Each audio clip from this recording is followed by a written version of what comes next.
So here is my Play-Doh slash clay earth replica that I made.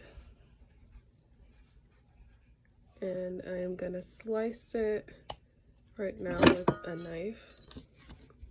And then I'll label all the parts. Put a heart.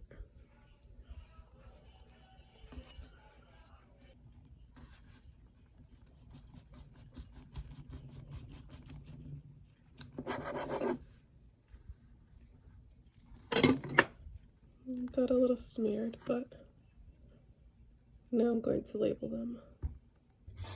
So here is my completed and labeled earth. I just use toothpicks and tape and printing paper, ice caps. There we are.